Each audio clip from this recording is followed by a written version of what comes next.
Hello, Sackville, Year 10 and Year 11. I hope you are all well. How was your half term? Not quite long enough. That was my suspicion. Another week. How nice would that have been? But anyway, let's not grumble. At least it hasn't rained all week. Oh, no, hang on. Okay, well, summer is coming, allegedly at some stage. So would you please introduce yourself in the comments, say hello, or so I can say hello to you. I hope all is well. For those of you who've not joined us before, don't forget, all of the live streams that I've done for you are on the YouTube channel. There's a playlist. Just click on there and go through it. I've even put chapter headings, so you haven't got to listen to this sort of waffle at the start, but have a look at that. If you've got any questions, ask me during these sessions, okay? I can see we've got 2 people on, so please do say hello. Right, let's begin with the... Let's actually go back and have a think about some of the questions we've looked at before. And I guess the first question is, this is an examination mark scheme, okay? So this is what the markers are given after your exam. And this was the answer. So the answer was more RAM and PC performance. It speeds up access to data. Excessive use of virtual memory can cause disk thrashing, which decreases performance. It's slower, virtual memory, than RAM, and moving data between RAM and virtual memory takes up processor time. Can anyone hazard a guess as to what this question would have been about? And I know that no one's going to jump in and answer that, so I'm going to do it for you. Because this was about why it's beneficial to get more RAM, to purchase more RAM, than using virtual memory. So virtual memory is when you use your hard drive, be it solid state or magnetic, as RAM. And it works, but it's slower, and it tends to ruin your hard drive because the hard drive is not designed to be read and written to as many times as RAM. All right. We have got a couple of people in. I'm going to whiz through the questions. I've got a feeling you're going to be shy and not answer them again, but I'll give it a chance. So let's jump in and do a bit of a quiz and see if you can answer some of these questions. Right. What about memory registers? How many memory registers can we remember? Well, there are quite a few, so let's have a look at them. One of them is for storing the address where data will be read. Cast your mind forward 2 months and a couple of weeks. Stores address where data will be read. And a different register stores the data, which is fetched from memory. A third one stores the results of calculations. And a fourth one stores the address of the next instruction. Now, this is, I admit, a bit of an abstract set of quotations to learn almost, but this is what you need to work at, because if you learn these 4 pieces of information off by heart, and they're not that hard, you can probably march into the second section of your paper having already got your first grade sorted out, because there's usually 8 to 10 marks in this first chunk about system architecture, about the CPU. So let's go through it really quickly. First of all, you've got the MAR, which is the memory address register. And the key thing to remember is the A here. You've got the A here, and you've got the D here. One's the address register, and one is the data register. And that's because in the von Neumann architecture, the addresses and the data are both stored in memory, which is what makes the von Neumann architecture unusual. So that's the first 2. This one I always think is probably the easiest one, and that's the accumulator, and that stores the results of calculations. Because, of course, the accumulator sits inside the ALU, the arithmetic logic unit. And that's the super-powered calculator, which does your maths, and it does the logic. Logic like, you think about and, or, not, greater than, less than, equal to, not equal to, all that sort of stuff. So the accumulator is this super powerful calculator that does all of that. And the accumulator sits within the arithmetic logic unit, which is the calculator, and it stores just results of calculations in case they need to be used later, or you work one thing out and then you've got to add it to something else. So you've got to have it somewhere saved, okay? And the program counter, the key word for that is that it stores the address of the next instruction, okay? You might need to go back to that 3 or 4 times to get it inside your head. And while I'm not going to be foolish enough to say that learning these is exciting. It's almost guaranteed to turn up. So just those 4 sentences, there could be 4 marks, half a grade boundary in that for you. So go away and figure it out. And I reckon Accumulate is a good place to start, and then look at the top 2, the MAR and the MDR. Okay? So I would recommend you go back and look at those because they are always in the exam. They cannot help themselves but include it. Let's think back. How many have we got? We've got 3 people in. Now, I want someone to have a go at this. You've all been too shy to introduce yourselves, but what about this? We looked at this last week, logical shift. Can anyone remember that little mnemonic that I taught you about how you can work out whether a left shift multiplies or divides? Can anyone remember that at all? Because the mnemonic that I told you was about a king who was saying, it is my right to divide the people. So a right shift divide, a left shift, guess what that does? Let's have a look. It multiplies.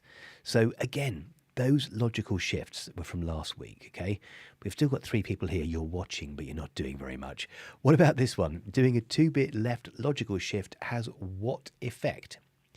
So if it is right to divide, we know that left is to multiply. So here's the question.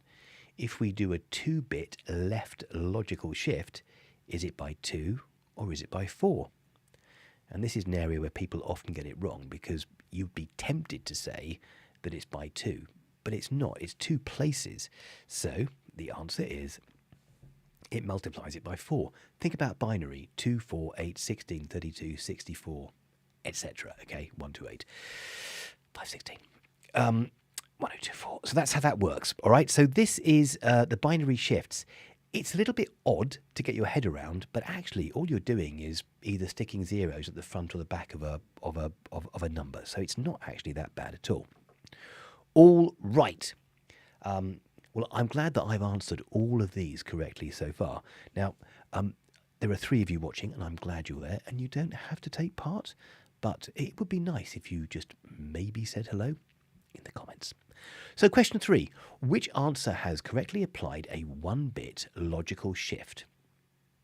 Well, you're not going to answer me, so I shall go forward and tell you that it is this one.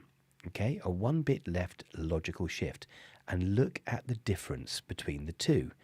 Over here, you've got the question, which is that, and over here we've got the answer. And what's happened? All that's happened is they've lobbed off, they've got rid of this 0. That's all that happens there, okay? Dead easy. All right, let's have a look at the next one. This was a conversion, which I'm sure you're going to do, but probably not now, so I'll go forward. And in fact, I'm going to buzz forward through the rest of these. You can have a look at the questions in your own time and see if you can figure out the answers, but I already know them. So I'm going to finish off with this and then jump into what we're going to do today, which is starting with what it's all about. So today we're going to look at 3 fairly big chunks of work, but I think it's probably something that you can simply go away and learn quite easily. There's a few facts, and we're going to look at, this is still memory and storage, by the way, and this time we're looking at images, sound, and compression. Now, actually, this also goes with characters, but we did character sets last week when we looked at, or week before, it was half term last week when we looked at binary. So images, how's an image represented on a computer? What is metadata? And what are color depth and resolution? What do they mean? And what impact does it have on an image when you increase color depth or increase or decrease resolution? Okay, so that's the first chunk of learning today. The second bit is sound. How is sound sampled? How's it recorded? And how's it stored in digital form? And then we're going to look at sample rate, duration, and bit depth, which are the 3 sort of key areas that you need to understand about sound. What's the impact of those 3? Okay, and then we'll look at compression, lossy versus lossless. All right. So I'm going to jump straight in with the detail. I've taken off the 15-minute teach because that's clearly a massive lie. So I'm just going to say detail. This is the detail we're going to work through today. Let's jump in and talk about images straight away. the first and most important thing that they'll... So think about what the examiners want to find out from you. They need you to understand that everything on a computer is stored in binary. That's the first thing. And they're going to ask you that question in possibly 3 or 4 ways over the course of the exam. All right? So saying it's stored in binary is one thing, but how is it stored in binary? How does it work? So here's the story. Images are represented as pixels. And the reason I put this picture here is that you can see that all of these little squares that make up this image, they are called pixels. By the way, pixel is short for picture element. No extra points for that, but that's what it's short for, okay? That's how, we've all heard of pixels, but that's what pixels are. They are little square blocks, okay? So that's how images are represented using pixels. The next thing, taking it forward, so we know that images are represented using pixels. But how is each pixel represented? I keep using the word represented because they use it a lot in the scheme of work and they use it a lot in the mark scheme, okay?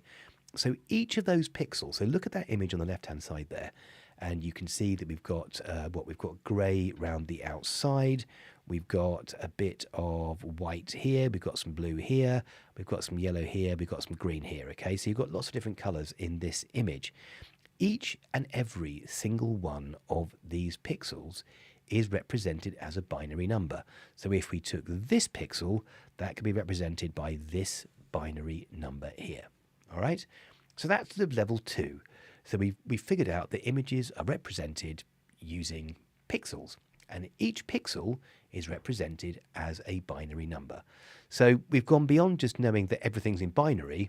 Each pixel has its own binary number, and of course that binary number is going to represent the color, because each pixel is going to be a color. So far so good. So that is as far as we've got there. All right, so let's push on and have a look at the next one, and let's look at this image here. So this image you can see on the left hand side here. This is a screenshot that I took of from Google Maps. Okay, so this actually says A23, a road that is familiar to all of us.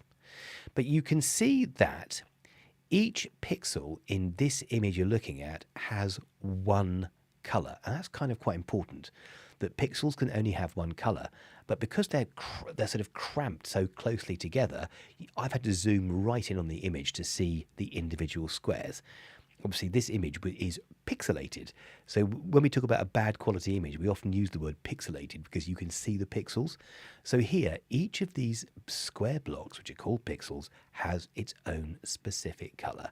And each color has its own binary code. And this sort of story, if you understand that part of the story, everything else here is quite simple. And I just think it's that simple story about how images are represented, which I think a lot of people just don't understand. So that is how that one works. Right, let's now get rid of that. Here we go. So we've now established that images are represented using pixels and that each pixel has its own binary number. And these binary numbers are going to be different colors. So each pixel is one color.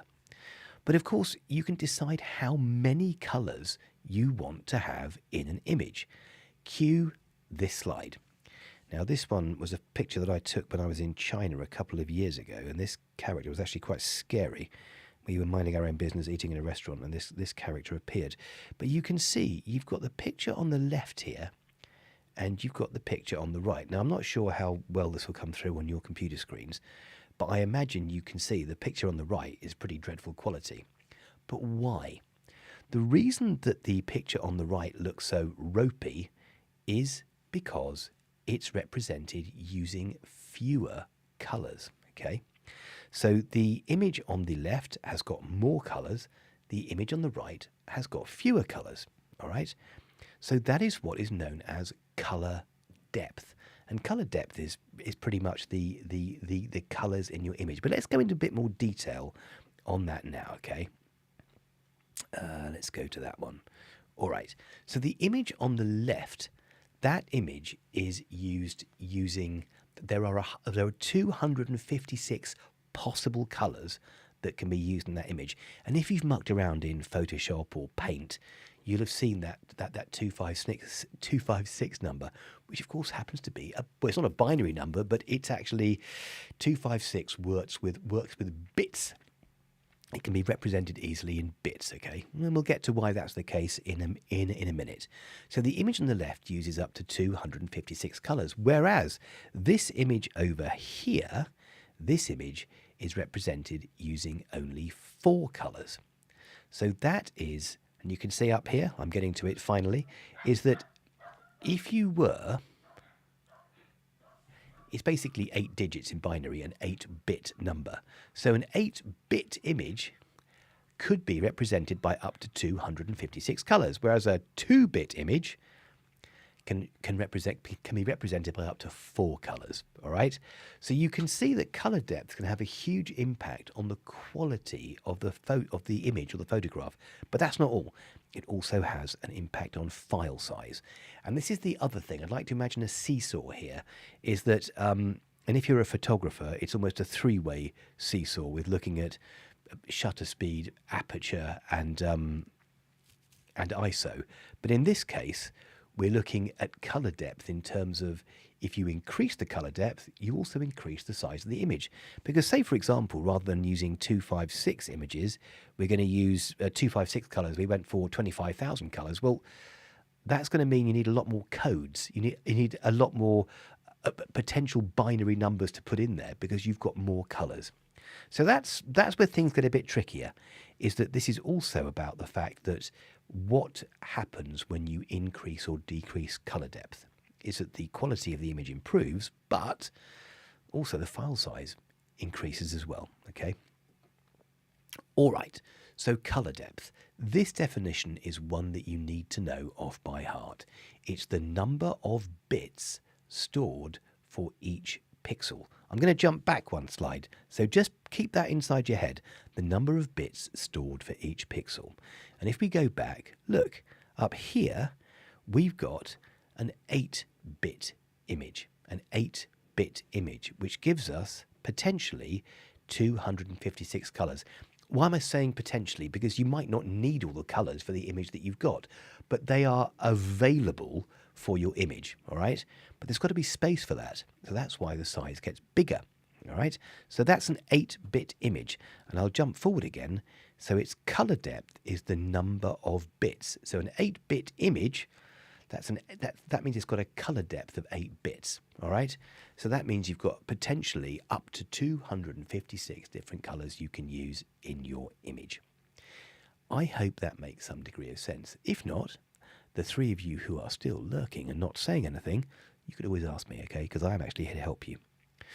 All right. So I alluded to a minute ago the fact that there's a link between colour depth, so the number of colours that you could use in your image, and each colour is represented by a binary number, and there's a link between that, colour depth, and file size. So, for example, if you had an 8-bit image, you'd end up with a 6-megabyte file. Now, this is for an image of a certain size, like 3000 by 200 pixels, right? But this is just giving you an idea of how, as you increase color depth, look down here, a 64-bit image, which gives you the opportunity to have way more colors. Look how big the file size is, okay? So there's a sweet spot. The sweet spot actually is around about with the 8-bit image, because the human eye recognizes an 8-bit image as being pretty detailed, okay? 6 megabytes. But you can also see that if you start increasing the color depth and you start to use thousands and thousands of colors in your image, the file size increases. But the issue is it might take ages to download. Maybe you can't send it via email. Maybe when you put it on a website, it takes forever for the website to actually fully download.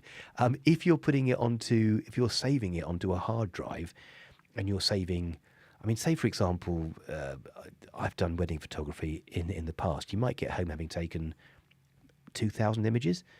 Well, 2,000 images at 6 megabytes and 2,000 images at 48 megabytes each, you can see you run into problems pretty quickly with that, okay? So there is this link between color depth and file size. You increase color depth, you increase file size. You reduce color depth, you decrease file size. But the problem is, you decrease color depth, you also decrease the quality of the image. That's what they want to know. Do you understand that relationship between the two? Okay. So now we'll jump on to the next thing. So we've done color depth, and that's the number of bits represented in each pixel. Let's now look at resolution. Now, resolution is the number of pixels in a digital image. In layman's terms, it's how big the image is, how large it is. So if you printed it out full size, how big would the image be? That's kind of what we're talking about. But it's measured in pixels across and pixels down. Okay, length and breadth, if you like. Okay, so that's resolution, the number of pixels in a digital image. So down at sort of grade 3, grade 4, they want to know, do you understand what resolution is? Yes, it's the number of pixels in an image. That's nice and easy, isn't it? But then let's look at this in more detail. So we've got the image of the skateboarder jumping over a bin, and you can see the image is 3,000 pixels wide, and it's 2,000 pixels high. So far, so good. So the resolution of this image would be 3,000 times 2,000. So you simply multiply the two together. So 3 2s are 6.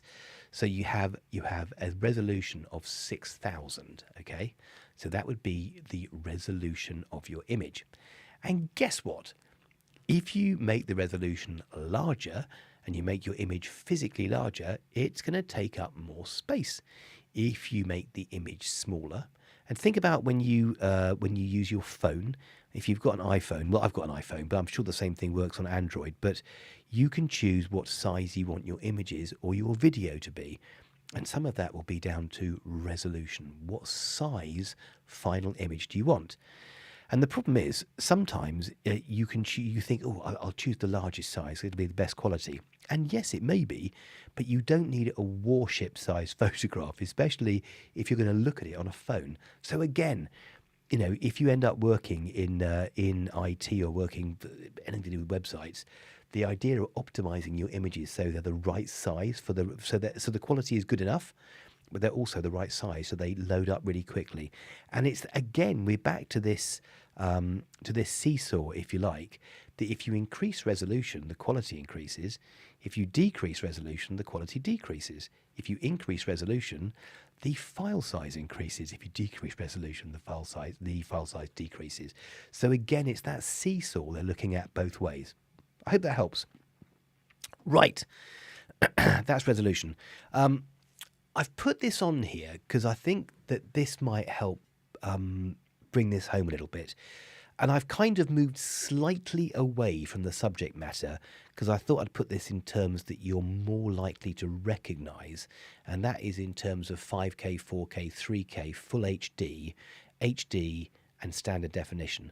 So let's work from the bottom down here. This SD stands for standard definition. And by the way, these lines represent a picture on a screen, like a TV. So standard, well, you're watching YouTube in standard definition, that's 720 pixels across and 480 pixels up, or width and height, I should say.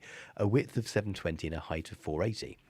So when you go to HD, high definition, it is 1280 by 720, again, pixels. That's the resolution. So can you see how the total here, 345 600, that is 720 by 480. I'm just putting it in there because they can ask you to work out. They could say there's an image here that's 3000 by 2000 pixels. What's the resolution? And then you do. You multiply the two together. 3 times 2 is 6,000 pixels. We've got full HD over here, 1920 by 1080, which was the original Blu-ray. We've got 3K, where things start to get really big. And just look at the number of pixels at 3K. And then you might wonder sometimes when you try playing stuff in 4K on YouTube why it doesn't, why it sort of is a bit jittery. And that's because you've got that number of pixels that have to be resolved, which is a huge number. 8,294,400 pixels. That's for a 4K TV. Okay, 5K, it's more. Okay, so That might help you understand. This is about the length and the breadth of an image multiplied together, okay? Length and height. So that's resolution for you. Again, it's that notion of the fact that if you increase resolution, it has an impact on quality and file size. If you decrease it, it has quality on file size and quality. So we have come to the last section today. Where are we time-wise? We're doing well, actually. We've come to sound. What is quite interesting, if you stay with this so far, is that the principles we've covered in images are almost identical to sound. The same principles is that sound has to be converted into binary, and then from there, it'll need to be sampled, okay, and then it's got to be stored in binary. So we'll go through the whole process about how sound actually works, and this may involve me going slightly off-piste and talking to you about sound in general, but I think it helps to kind of understand this. A bit of writing. So I'm speaking to you now, and I'm talking into this microphone here. Now, this microphone has an analog to digital converter. What is analog? Analog is before you were born. Analog is what there was before digital. So before we had computers, everything was recorded in analog. So when you listen to records, or vinyl as it's called now, that is analog. It's an analog technology. So analog sound is pure and perfect. So if you went to the opera and someone's singing, the voice you're hearing, that is in analog form. It's pure, it's simple, it's perfect. But if you want to record that sound so it can be played back on a computer, well, you need to do something to it because you can't reproduce it otherwise. So analog sounds are stored in a digital form using something called sampling. And sampling, and you'll have heard of the word sample with bands when they use a sample from another artist, another band, and they get used. A good example is any sort of YouTube channel where they're dropping in memes. Memes are an example of a sample, actually, the same idea. But it comes from this notion that originally sampling is you record analog music by recording those analog signals, and the signals coming out from my mouth, those sound waves, they're being recorded by the microphone at regular intervals. And that's a certain number of times a second the sound is being recorded. And that's how sampling works, okay? So it's that regular intervals. And the reason I've got that on there for you is that, you see where it says here, analog signals taken at regular intervals. That is what happens when you convert an analog voice like the one that I can hear when I'm speaking to the one that you can hear. So the ADC, the analog to digital converter, which is inside my microphone here, my Shure SM7B, that has an ADC, an analog digital converter, which converts my voice into a sound that can be understood. All right? Now, I would think that by now you're recognizing where we're going here is that there are three things that influence it: sample rate, bit depth, and duration. And this influences the file size and quality. Okay? So let's look at sample rate first of all. Sample rate is the number of samples taken per second, and that's measured in hertz. So as I'm speaking here, my computer is recording my voice, and it's recording it at 48,000 hertz, okay? So 48,000 times a second, my voice is being recorded. Each sample that's taken is stored as a binary number. This might be a bit of a step too far for you, but if you cast your mind back to when you were a little child, and maybe in primary school you made one of those stickmen books where you, on the first page, you draw the stickman who's got his hand up like this. Let's try and get it in the camera. And then you bring the hand down, draw on the next page, on the next page, on the next page, and then you flick through it and you can see the character moving, okay? This is almost the same principle. It's the same principle as video, as moving image. Because, of course, when you watch a film, at no point is the image actually moving. It's lots of still images that are being played so quickly, one after another, the frame rate, which makes it appear to be moving. It's playing a trick on your brain. The image is at no point ever moving. It's just the images are being flashed in front of your eyes that quickly that it appears to be moving, okay? So that is sample rate. The second thing we're going to look at today is bit depth. Now, bit depth, so think about sample rate. My voice is being recorded at 48,000, is being sampled 48,000 times a second. Now, you can increase or decrease the sample rate, and think about it. If you go from 48,000 times a second to 100,000 times a second, the quality of the image is going to increase. It's going to be closer to the original. Because whatever you do with recording something digitally, it's never going to sound completely like the original. If you listen to vinyl and you listen to the same track on DVD, so in other words, listen to it in an analog form and in a digital form, there's a different warmth. The sound is warmer in analog than it is in digital. So all you're doing with digital is trying to get as close as you can to that original perfect sound that you've recorded, okay? So bit depth, on the other hand, we're looking at each of those samples that you take, and this is the number of bits that you record in each sample. So in other words, how high is the quality of each sample? So for each of those samples that we take, the 48,000 we take a second, you could take a bit depth of 2, 4, 8, 16, 32. The more data you scoop up each time, the higher the quality of the recording. The more data you scoop up each time, the larger the file size gets. And conversely, if you reduce the bit depth, guess what? The quality reduces and the file size reduces. The last one's pretty blinking obvious, but it's there for a reason, which is that the duration of a sound, if a sound lasts half an hour, it's going to take up significantly more space than if it lasts half a minute. So duration obviously has an impact on the file size. Duration, of course, doesn't have an impact on quality. And sometimes they try to trick you, or not try to trick you, they try to find, to make sure that you don't believe that duration is something that impacts the quality of an image. It isn't. The duration just impacts the actual length of it and in terms of how big the file size is. All right, so that is duration. So a little definition for you. A sample. It is digitally capturing a sound at regular intervals. That's a bit too big for my screen, but never mind. Digitally capturing a sound wave at regular intervals, and that's the sort of sound waves that you can see in the graphic equalizers. So that is what a sample rate is, and you're probably going to need to be able to reproduce that. Right. I know I'm throwing a lot of information at you, but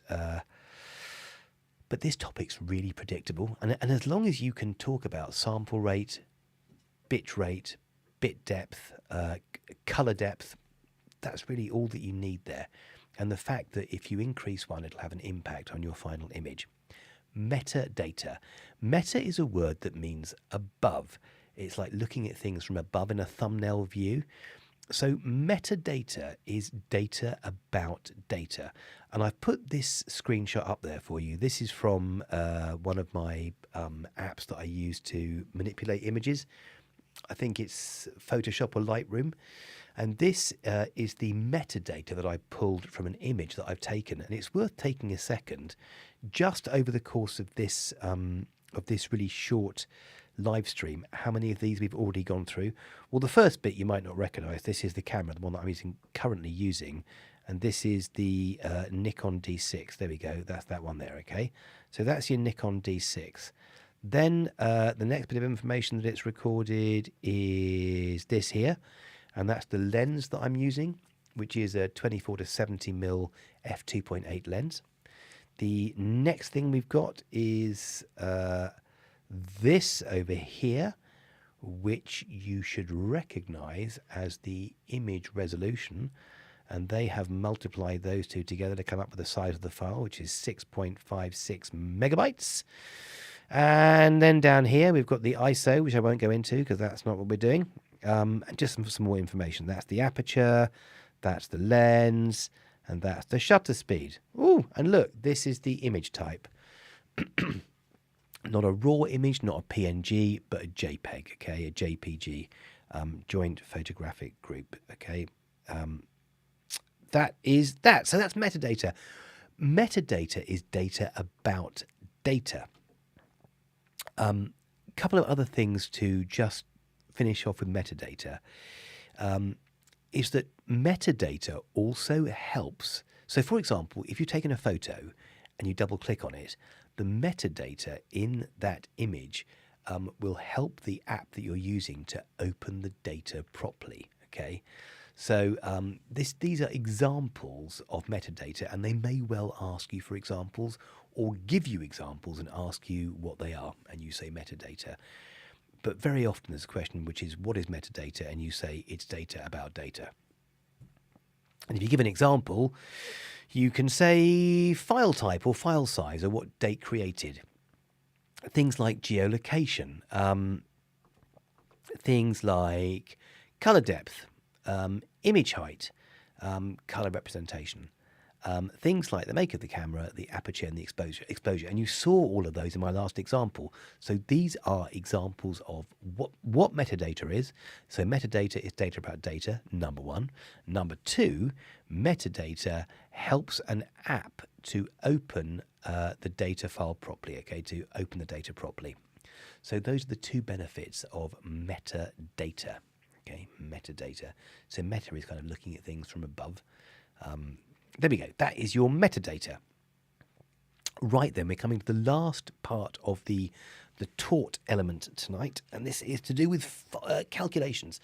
Now, I am not Mystic Meg, but this was not in the last exam, and I don't think it was in the one before it.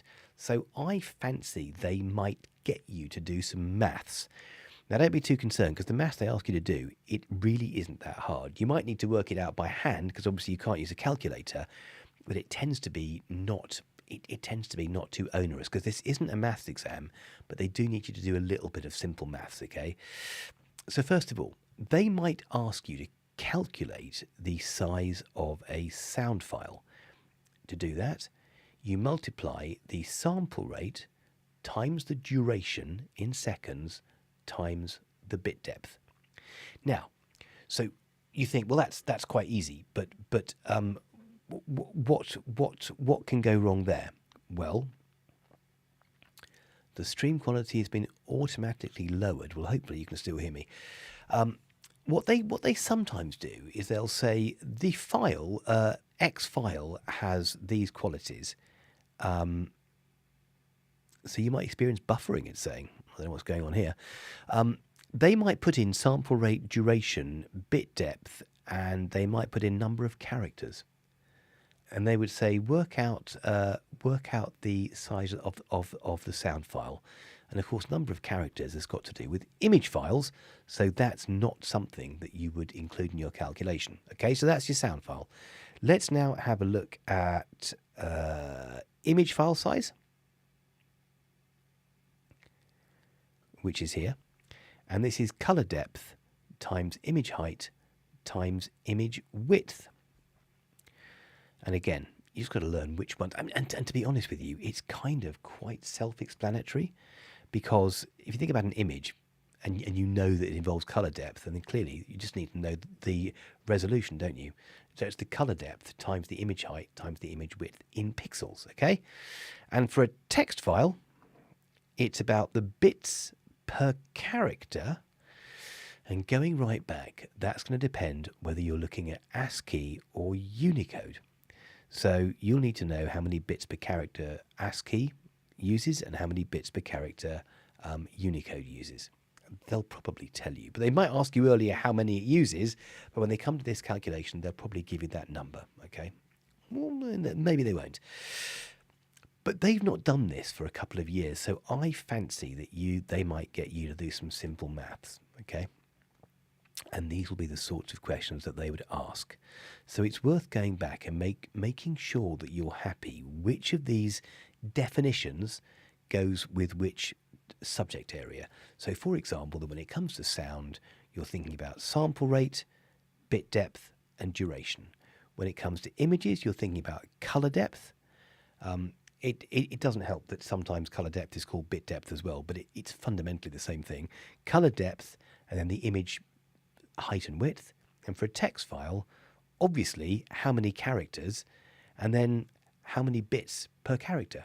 So there's a logic there, and it's worth going back and spending a little bit of time trying to figure this out to make sure you're happy with it. Okay, so that is how you calculate your file sizes. Bon. Allez, last thing, compression. Compression, it's worth starting with a really simple statement, which is compression means making things smaller. If you don't know that, this is a bit of a drag, but compression is making things smaller.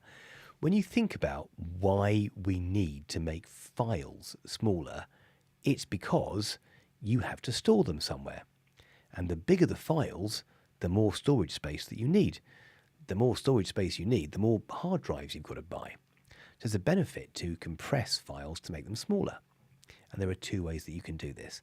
Now think about the types of files that get particularly large, and that's going to be, number one is video. Video can get absolutely huge. I've got a GoPro, and if I record on the highest quality setting, 10 minutes of video will run to being 12 to 14 gigabytes, which is absolutely gigantic, okay? And that means you've got to have a hard drive or a computer to store that on. And we know that memory can be quite expensive. So why do we need to compress files? And this is a question they very often ask. And the first thing is that storage capacity may be limited. You might not have a great deal of storage capacity. Also, if you're downloading files and they're large, they take a long time. Think about your Xbox and PlayStation games that you're downloading from a server, especially on Christmas Day or during holidays when so are millions of other people, and the download speeds are really, really slow, okay? And those files are big when you're downloading 40, 60, 80 gigabyte files, okay? And also think about email. Email, unless you pay for your email, the file size restriction tends to be around about 6 to 8 to 9 megabytes. So if you attach something to your email, like some pictures, you'd need to send 10, 15, 20 different emails, each with one or two photos on. So you could reduce the size of the photograph, for example, the image, and then you could send more of them. But it might mean reducing the quality of them. So this again, can you see how this is also feeding into it? That compression, and we're going to look at one sort of compression, which is great because it makes things smaller. It can make file sizes half, a third, a quarter the size, but it does reduce quality as well. And we'll look at one that doesn't, okay? So the key thing is that compression reduces the size of files. And we're going to look at two types. One is lossy and one is lossless. And you guys are smart, so it's quite clear that when it's lossy, it means that some data is thrown away. When it's lossless, it means some data isn't thrown away. So we'll jump in and look at those in a bit more detail now. Okay, have a look at the iguana. So the iguana, and I don't know what you can see on your screen, but fundamentally, one of these images is of a pretty decent quality, and one of them is pretty ropey. And the one which is a really good quality is on the left, and the one that's on with pretty dreadful quality is on the right-hand side. So that's because compression has been applied to the image on the right. Now this is lossy compression, and that means that the image has been reduced in size because some data has been thrown away permanently. You can't get it back. So if you compress the image in a lossy way, you discard, you throw away some detail, but you can't get that detail back, okay? So certain file types are lossy file types, like JPEG MP4 for video and MPEG for video. JPEG is an image file type. I'm sure you've heard of it. It's the most commonly used one. GIF used to be really popular on the internet, but it seems to be JPEG or PNG is taken over now. So PNG being lossless, by the way. So JPEG, Joint Photographics Experts Group, that's what JPEG stands for. That file type is lossy, which means that some of that original data is thrown away. Now, in the example you can see here, the image on the right-hand side, that quality is dreadful. You wouldn't use that. So that's an extreme example of what you can do if you reduce the file size down. But the trick is to use lossy compression to make your file smaller, but to also keep the quality good enough so the human eye can't pick up the difference. So that is your lossy format. Now let's jump in to lossless formats. Now, lossless formats used to be used a lot by individuals going back 20 years, but now it tends to be used by companies or corporations, especially when they're providing downloads for you to download. So when we talk about lossless formats now, usually it means zipped files. So you can zip a file. Don't use the word zip in the exam, but that's the one you'd have come across. You download the file, and then you need to unzip it before you can use it. So that's the process, and it used to be used a lot more frequently by individuals. But it's the problem with lossless compression is that it does reduce the size of the file, but not by a huge amount, by maybe a quarter or a third, rarely that much. So that means that it's often not worth the effort. If you take a 10 gigabyte file and bring it down to 8 gigabytes, yeah, you've gained 2 gigabytes, but it's a bit of a faff. So there are some files where you don't want to lose any quality at all. And they always, if they test on this, they will always test you on text files. So what can you apply lossy compression to? You can apply lossy compression to images. Works really well with images. You can apply lossy compression to video. It works. You have to do it to video because you can't use raw video because it's too big. But you can't use lossy compression with text files, because text files have to retain all of that detail. So, for example, if you applied a lossy compression to a computer program, you would lose some of that. You would lose some data, and you can't have that. Okay, so that's the one they often test you on. What does lossy compression work with? Images, photos. What does lossless compression work better with? Text. But you can apply lossless to anything. So if you have files where you cannot throw away information, or you don't want to, you want to keep the original, then you have to use lossless compression. So what happens here is that the data, so let's take, for example, an image, where an image is, if you look at the image on the screen here, and you look at perhaps this color down here, this color is repeated throughout the entire image. So it will say color blue, and it repeats times 1000. So it's simply keeping a log of it rather than saying blue, blue, blue, blue, blue, blue, blue, blue, blue, and using a binary number for each one, because that's going to take up more space. The problem with doing lossless compression is that once you compress it, you have to uncompress it, unzip it, before you can actually use it. So it's not as though you can compress a file and then just double click and open it. You've got to double click and open it, and then you've got to open it again. You've got to unzip it and then open it, okay? So that's the problem with lossless files. But in some instances where you don't want to lose any of that original information, lossless is the way to go. And if they test you on anything, it'll be, can you use lossy compression on text files? No, you can't, because you need to hang on to the original data. So that is the key thing there. All right, we have made it. We are 10 minutes from the end, and I will do quiz time, but the deal is someone's got to answer the questions, so I'm not going to wade through these questions by myself. So those 3 of you who are still there, perhaps we can have a go at these. What about this? What unit is sample rate measured in? you've got a choice of hertz or bits per second. What do we think? What is sample rate measured in? Is it hertz or is it bits per second?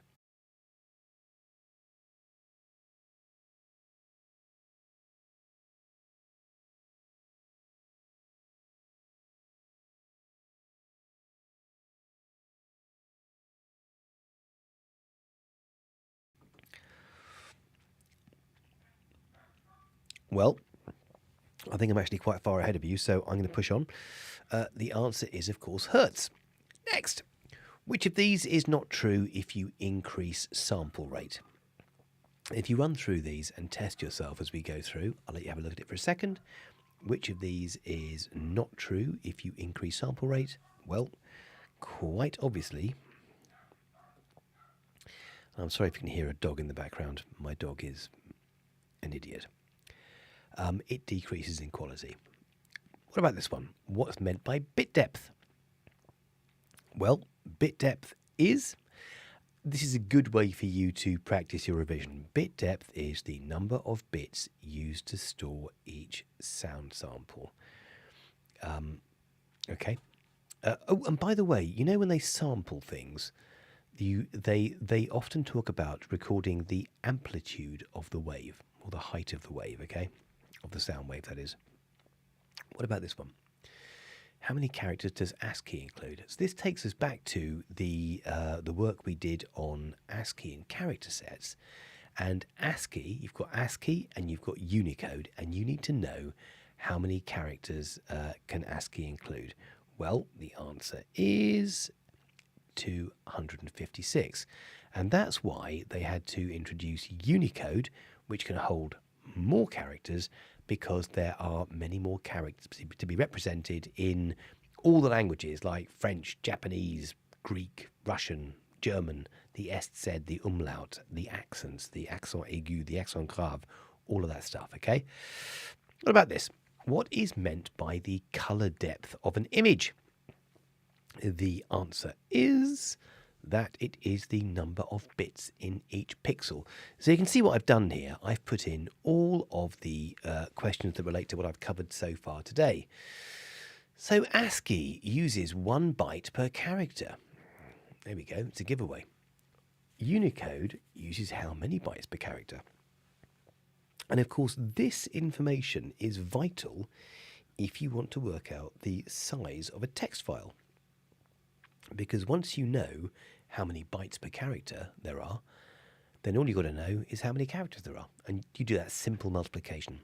The answer to this one is that ASCII uses 4 bytes per character. Okay, so 4 bytes per character for ASCII, 1 byte per character for Unicode.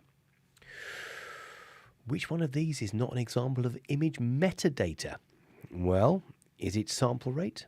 Is it color depth? Or is it camera model? Sample rate. That's not image metadata, because sample rate has got to do with sound. Okay, before I go, some ideas for you to think about for next week. And I'll get this video out to you over the next day. I'll send Mr. Godfrey the link, and I will put some chapter headings in there for you, all right? Ideas for revision. Practice from the last time that I did the live stream conversions, okay? Think about sound, images, and text files. Practice some of those conversions.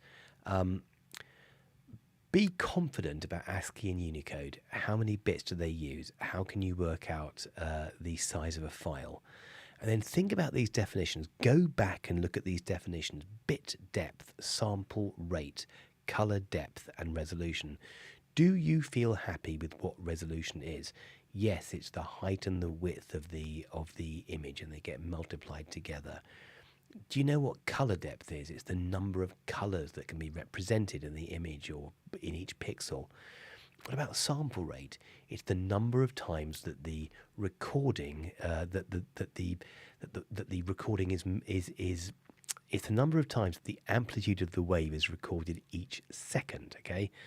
And that's going to be in hertz. And what about bit depth? Again, it's the number of bits in each sample. Okay? So those are really, really important.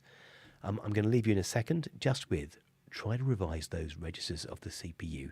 Do one this week, do one next week, and then you're done, okay? And that's it. So I will see you guys in exactly 1 week, and we will crack on through the syllabus.